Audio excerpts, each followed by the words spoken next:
Hey guys, J60. Let me show you what I want to try to get done today. It's not going to be a long day, and I'll tell you why later. But I think what I want to try to do today is put the dash pad in, get the console in, straighten out all the wiring, plug everything in. I'll show you underneath where everything goes. And, just things like that. I just want to move along a little bit. That's the console right there. It's a used console, but it's still in pretty nice shape. I'll put the gauges in later. There's the dash pad right there. And I'm just going to keep plugging away. Let me see what I can get done. Alrighty, let's get started.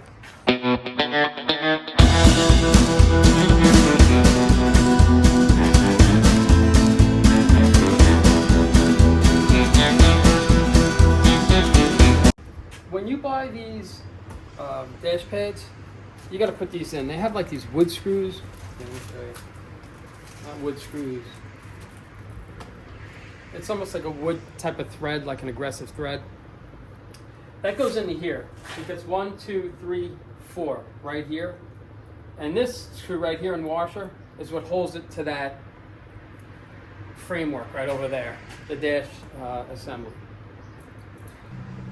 But before I put them in, all right, you put these clips on them, and right there they got like a little hook here. You just set them in here. You push them back, and you pull them forward. And that's what locks them in. But what I do when I'm done, right here, this is where they go, and it'll get 5 of those. Right there. Here and here. What I do is I'll take my glue gun and I'll hot glue it in right into there, because so many times I've put them in, and then when you go to put them in place, they'll come loose, they'll come off. Once you hot glue it, it doesn't come off. So it's just like an extra set of hands. You could do it without the hot glue. I've done it a decent amount of times, but I have it, I put it on there, and then they don't come off as I'm trying to set the dash pad into place. So that's what I do. But all right, here we go.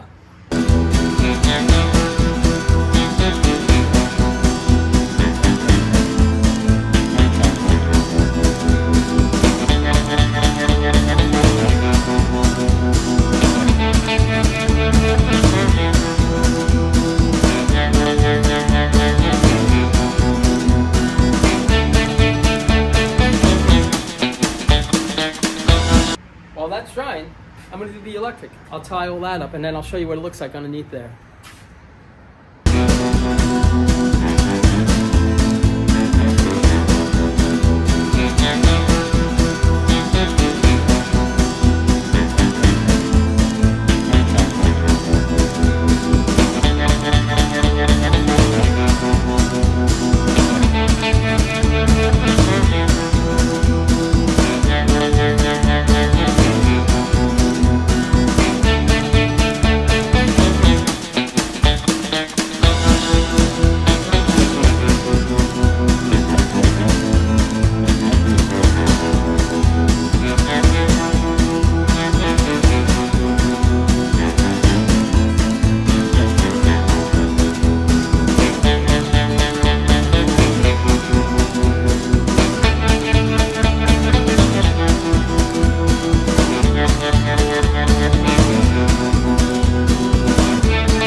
All right, let me show you what I was doing underneath there.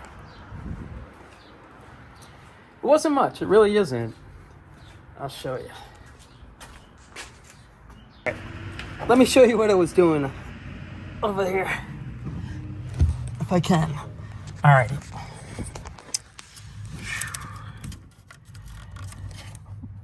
Let me see. Right here, that's your wiper switch. That's the plug. This wire right here, this loose one right there, that's for the headlight switch. Those are the switches right there that go in in front of the gauge, underneath the gas. Hold on. Underneath your speedometer, you have your directional, your high, low beam, your emergency brake. I forgot what the other one is. And here's where the switch has got to go. So that's that. This wire right here, that's for the emergency brake. When you push the pedal down, the emergency brake light goes on. Over here, let me see. All right, there's a tack right up in there. Here's the harness for it. And this comes over to here because you need your directional switch over here on this harness down here. Let me see if I could see. Back up in there, you could see it. Very difficult to get to. That's the clock, the plug, this for the power. What else? Right over here, I believe the radio. Here's this plugs into the bottom of your AC control switch. It's the lights that kind of gives you the light, that accent lighting in the back, so you can see it. That's what that switch is right there. What else? That's about it. It's very simple. All right, I'm gonna keep chugging along. I'm gonna do the I guess the dash pad, and I'm still waiting on this cover right here. And if you notice the time, because it's 5 o'clock somewhere, that clock's not gonna work. I just don't have, that's the one that I had. But everything else in this car should work. But alrighty, let me keep moving.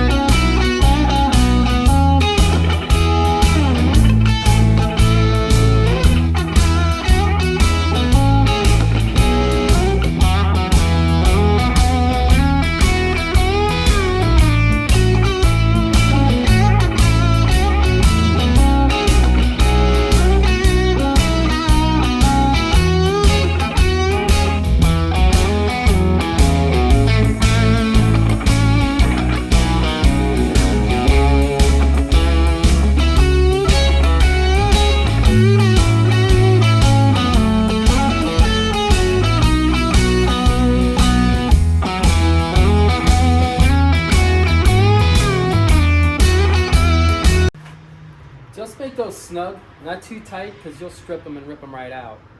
All right. Alrighty, let's go see what we can do with it.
right, guys, it's the end of the day. It wasn't a long day. I just wanted to get a few things done, just move forward. So let me go over the few things that I did. I got the dash pad in. I still got to set the screw here on the side. I did all the wiring harness underneath. That's all plugged in, ready to go. I threw the vent in right there. I painted this up and cleaned this up, and I threw it in place. It's got to come back out because I can't get this in there. And I still want to put the new harness on this. This all comes, this is all new. All the wiring in this car is going to be all new. So that's pretty much it. I still haven't gotten to this yet. I'm not going to let it ruin my day. I'm just not going to let it do it. But now, like I said, I didn't want to work on the car long. I was actually out the other night. My buddies called me up for they were dragging their cars out. They're like, "Oh, bring your car out," you know. So I jumped in my Nova. I took the Nova out. A bunch of cool cars out there, and I got to talking to some of the people. And I was talking to somebody with a beautiful '55 Chevy. I love those Tri-5 cars. I love them. And I was talking to him, and he's like, I got this car for sale. And I'm like, really? What is it? So he explained everything to me, and I'm like, wow, I'm interested in the car, but it's not something that I want to build. But he's just looking to get rid of it. It's been sitting about 10 years, no, about 9 years. The car's been sitting in his driveway. And the last time it was started was about a year ago. So it was started here and there, moved around, and now he just wants to get rid of it. So I went and looked at it. And if you want, take a ride with me, and I'll show you what I'm going to get.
Here it is. It's a great builder, but I don't know what I'm going to do with it. We'll figure it out. But I wanted to show you this. So I'll tell you a little bit more about it when I get in the truck. All right.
guys. So I got the car in a trailer, and I'll tell you a little bit about it. He owned the car for 21 years. I didn't know that. He said he pushed it from his driveway across the street to the neighbor's garage because they never use their garage. He just moved it around like that, and he just ended up building his 55 Chevy, and he never touched the 68 Camaro. So he had, I believe, sold it about a year ago, and something happened. The car died on the guy when he was driving it home. So this guy's such a good guy. He's like, you know what, just take your money back, I'll take the car. And it just sat again. So now I'm gonna try to get it started, and hopefully it'll run. But it also came with another motor that came out of his 55 Chevy. So even if the motor's no good, I got a good. It's built to 302 specs. It's not a DZ or anything like that. It's just built to 302 specs. That's what he told me. But this car here is super solid. I wish I didn't have a car to start working on, because this car is a great car to build. The frame rails are really clean. They're not all crusty. The floors had a few little patches here and there, but they were done pretty good. The rockers are perfect. The trunk is perfect. The shock tower is perfect. The nose on the car is a 67 nose. It doesn't have the cutouts for the marker light lenses, side marker light lenses. And the quarter panels had patch panels put in, so they don't have the side marker light lenses there either. So I could cut them in, but I think I'm just going to leave it. My intentions on this car, and I told him I wasn't going to build it, and he was just more kind of just wanted that out of his driveway, I guess. So we worked out a deal. I said, this is what I'm going to do with it. I'm going to clean the car up. I'm going to get it running and driving. I'll make a nice running driving car. I'll probably put it in a flat black or a satin black paint just to protect it, because it's in that primer and sealer, which it's kind of like a sponge. Primer just soaks up water. So at least it'll protect it for a while. It'll look good. And I'm going to throw a set of rallies on it. As a matter of fact, the wheels and tires that are on Toasty, they're not staying on Toasty. I'm going to throw a brand new set of BF Goodriches on that car, with 235 60s up front, 255 60s on the back, on 15 7s all around. So you know, I'll take the wheels off of Toasty. I'll put them on this car. I'm going to do this car in a flat or a satin black, and you know, just clean it up and make it pretty. And you know, it should be a nice car for somebody. But that's it. I figured, you know, come and take a ride with me and take a look at what I got. And I don't look for these cars. You know, people just approach me on these cars. You know, I used to flip cars a lot years ago. I don't really do it anymore. But you couldn't tell, right? But, you know, and even when I did flip them, you know, those cars, they just funded my next build. You know, it allowed me to keep doing what I like to do. So I figured, take a ride with me. It wasn't far. Take a look and see what I bought. And that's about it. I hope you enjoyed taking a look at this car and taking a little ride with me. All right, so you guys, as always, I appreciate you guys watching, and you guys take care of yourselves.